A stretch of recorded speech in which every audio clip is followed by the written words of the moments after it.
Cinnamon applesauce pouches are giving children lead poisoning. That's a sentence I never expected to say in my life, but unfortunately it's true. The FDA found that there were elevated levels of lead in the cinnamon applesauce pouches from Wanabana, Schnucks brand, and Weiss brand.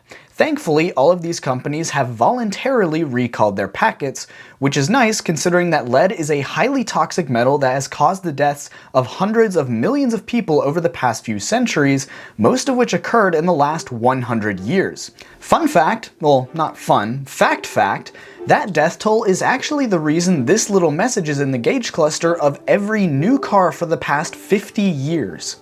That's why gasoline manufacturers, even with their excellent modern refining methods, add tetraethyl lead in order to meet the requirements of today's engines. Ethyl anti-knock compound raises the octane number of gasoline and makes it possible for motorists to get the maximum driving power out of their fuel. The discovery of lead's benefits in gasoline and the subsequent 100 million lives lost was because of one man, and because of his work, it takes multiple government agencies around the world working non-stop to clean up his mess. Hello people of the internet, I'm Nico, eternally terrified of applesauce, and one of the billions of lives affected by leaded gasoline. That includes you watching this video.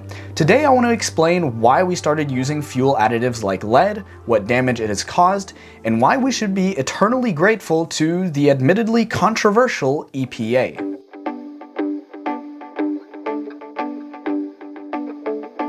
First, let me explain why cars started needing fuel additives like lead and nowadays ethanol. When the car was first introduced to the world, the technology it used, while not all that new, was a little rough around the edges, and the engine was the best example of this.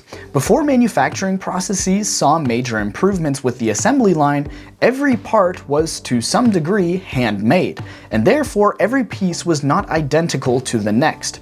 This is problematic for moving parts, and with the piston and cylinder, it is most problematic. If the piston and cylinder did not fit well together, there was a high risk of the piston getting stuck and destroying crucial components that would render the engine completely ineffective. To avoid that, engines often had higher tolerances between parts, which made the engines inefficient but more reliable. A side effect of these gaps though was that fuel never got compressed so much that it would detonate just from the pressure. Instead, it needed a spark to ignite and force the piston back down to drive the car forwards. As engine building techniques improved though, the tolerances became smaller and smaller, and soon it got to the point where the fuel was detonating before the spark plug could ignite it. This inconsistent detonating is known as engine knocking. It is loud, reduces engine performance, causes excessive vibration, and it causes damage to crucial components within the engine, which is why a demand for some kind of fuel additive that canceled out knocking arose. When you go to the gas station today, you are often presented with three options: 87, 89, and 91, sometimes 93 depending on where you live. That number is called the octane rating, and all it represents is the gasoline's ability to resist detonating under extreme pressure. As a general rule of thumb, for normal cars whose engines have higher tolerances, a lower octane level is sufficient. But sports cars with performance engines that have smaller tolerances, they need a higher octane fuel because of the higher pressure within the combustion chamber. Nowadays, ethanol is the additive used to make gasoline be more or less resistant to detonation, but when gasoline production was in its infancy, there was one man tasked with finding a solution to engine knocking, and he accidentally killed the most people in history. That man was Thomas MGY Jr. He was tasked by Charles Kettering, a General Motors employee, to find an additive that was cheap and effective in small quantities. Ethanol was considered, but it was quickly ruled out due to higher cost and needing large quantities of it for it to be effective. For that reason, stuff like tellurium was more appealing, but it came with a major drawback. It smelled so bad that MGY allegedly had to sleep in the basement for 7 months because his wife could not tolerate the stench. Imagine if she visited a frat house at any university. The next option was lead, specifically tetraethyl lead, which, when MGY tested it in the one-cylinder laboratory engine, proved miraculous. The knocking was utterly silenced, and it even proved effective when diluted to just 2 grams per gallon, a ratio of about 1,000 to 1. Upon that discovery, Midgley and Kettering were immediately convinced of lead's potential, even though the effects of lead poisoning were well known. The risks were ignored though because, how much damage could a tiny amount of lead really cause? The warning signs came almost immediately. In 1922, as Midgley was developing the plans to produce tetraethyl lead, the warning signs came in quite literally. 4 of the leading experts in the field all wrote to Midgley warning about the health risks for the world if he went through with production. Even the Public Health Service reached out to Midgley. But while he was the first person to tell to stop production, he was also the last one who needed to be warned about the health risks because Midgley knew firsthand how toxic his product was. In July of that year, while Midgley and Kettering were demonstrating the production process of tetraethyl lead to visiting engineers from DuPont, the process, and I quote, got entirely out of hand and spewed all over the place and we had to get out, said Willis F. Harrington of DuPont. Worse still, it happened again on another occasion and Midgley got fragments of lead embedded in his eyes. It was at that point Midgley said, and I quote, "After about a year's work in organic lead, I find that my lungs have been affected and that it is necessary to drop all work and get a large supply of fresh air." You don't say. Midgley took the whole winter off to recover from lead poisoning, but despite his experiences, he said little publicly to the health risks of his product, even holding press conferences demonstrating how little immediate harm lead caused him. And with some clever marketing, Midgley and Kettering were able to start producing tetraethyl lead with the backing of General Motors, DuPont, and Standard Oil Company.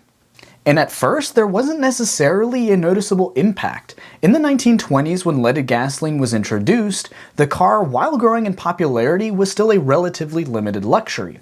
This obviously didn't change in the early 1930s with the Great Depression, and in the 1940s, America entered the Second World War, so car ownership never saw drastic increases then.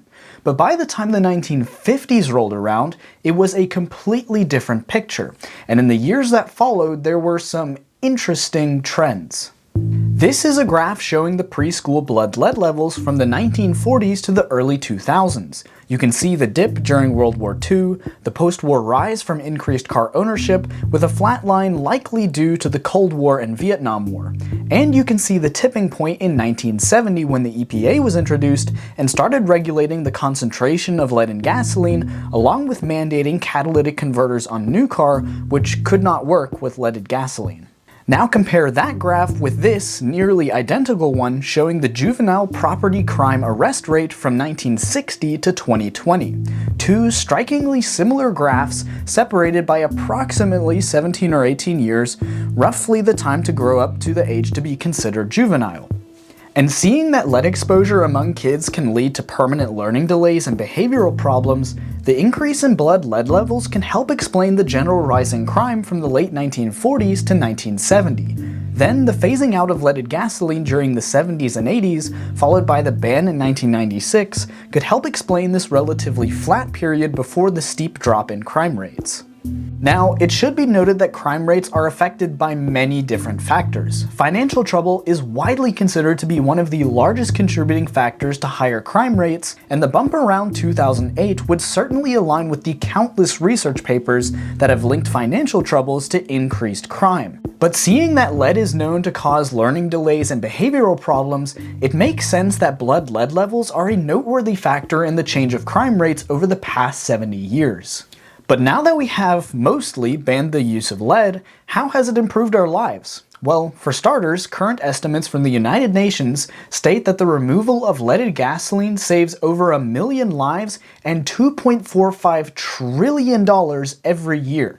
And even if that estimate is exaggerated even a little bit, removing a toxic chemical and saving any amount of lives is a good thing, and for that we have the EPA to thank.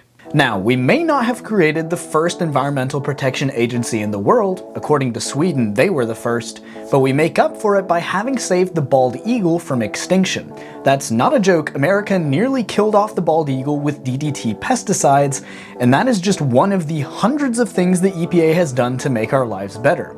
Some of the other small items include doubling the number of swimmable and fishable lakes and rivers in America, reducing air pollution by 70%, and reducing acid rain by 69%. Nice.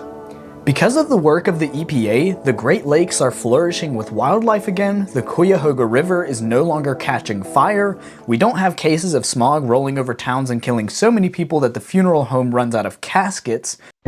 True story, out of the 14,000 residents of Donora, Pennsylvania, 6,000 of them developed respiratory problems from that wave of smog alone.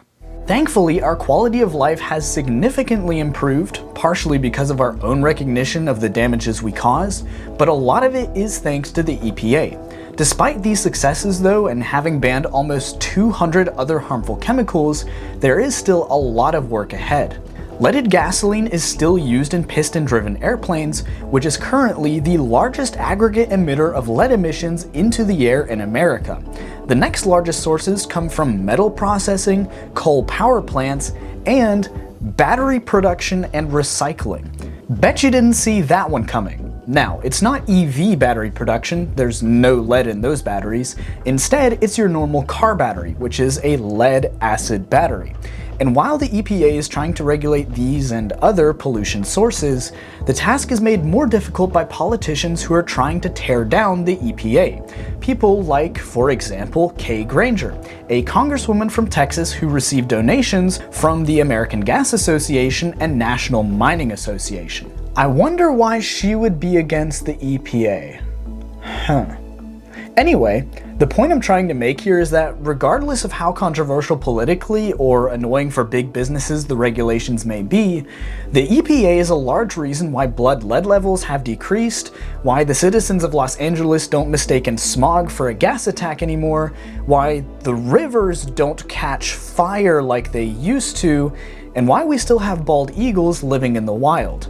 The regulations the EPA put in place will always be met with some resistance, but to lose what the EPA has done for our health would be a disaster and should weigh in the next time you go to the voting booth and see a politician trying to tear down the EPA. And while you're at the booth, I have something else for you to consider: K-cars.